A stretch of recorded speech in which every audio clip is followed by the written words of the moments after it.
សូមលោកកសលផលបនបានទាំងអស់គ្នាណា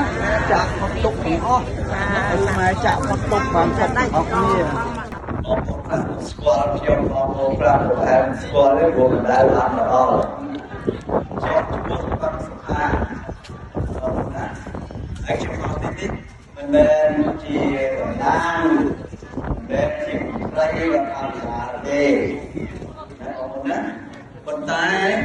ក្នុងនាមខ្ញុំជាខ្មែរមកទីនេះខ្ញុំได้ខានថាខ្មែរទាំងអស់ទោះបីក្នុងរដ្ឋាភិបាលក្រៅរដ្ឋាភិបាលក៏យកចិត្តទុកដាក់ទៅគូពីទុកលំបាករបស់បងប្អូនដែលជាសត្វដោយសារសង្គ្រាមឈ្លានពានបងប្អូនទេដែរបងប្អូនណាចិត្តខ្ញុំមកនេះមែនតំណាងរដ្ឋាភិបាលនេះដាក់តែបងប្អូនមានវិសាខាងរដ្ឋាភិបាលជួយនេះជួយនេះទេណាបាត់ខ្ញុំមកនេះទឹកចិត្តដោយមនោសញ្ចេតនាក្នុងឈាមជាខ្មែរដូចគ្នាបងប្អូនឈាមខ្មែរខ្ញុំក៏ឈាមខ្មែរដែរទោះបីមិនមែនក្នុងរដ្ឋាភិបាលហើយយើងមានកង្វល់ត្រឡប់គ្នានេះជាការដែលចង់សម្ដែងនៅមនោសញ្ចេតនារវាងខ្មែរនិងខ្មែរពេលខ្មែរមានទុកលំបាកខ្មែរបានមកជួបខ្មែរមានន័យថាបងប្អូនអត់ឯកោទេឃើញទេបងប្អូនបាទជាហើយ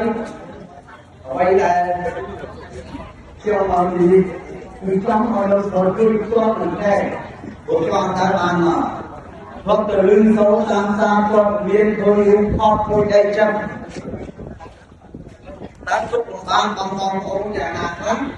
ខ្ញុំលឺតាមព័ត៌មានទេតែថ្ងៃនេះ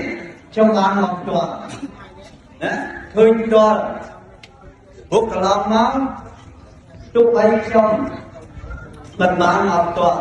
ប៉ុន្តែខ្ញុំដឹងពីទុកលំបាកของបងប្អូនដែលរងគ្រោះដែលប៉ះពាល់ដោយសារសង្គ្រាមឈ្លានពានដោយសារអង្គុយឈ្លានពាននេះខ្ញុំបានពំនាំប្រាប់ទៅសហគមន៍អន្តរជាតិប្រាប់ទៅប្រទេសមួយចំនួនដែលគេស្រឡាញ់អំពីសិទ្ធិមនុស្សនេះដែលគេគោរពសិទ្ធិមនុស្សនេះហើយដល់ខ្ញុំជាអ្នកសិទ្ធិមនុស្សនេះចឹងហើយក៏គេស្ដាប់គេស្ដាប់ថាតើអ្វីទៅបញ្ហាអីខ្លះដែលបងប្អូនជាសិទ្ធិជួបប្រទះនេះគឺបញ្ហាដែលធំជាងគេដែលខ្ញុំបានប្រាប់ទៅសហគមន៍អន្តរជាតិប្រទេសគេមិនណារៃឈប់រៃឲ្យដល់នោះគឺការរំលោភជាមូលដ្ឋានក្នុងការរស់នៅរបស់បងប្អូនតែដោយសារ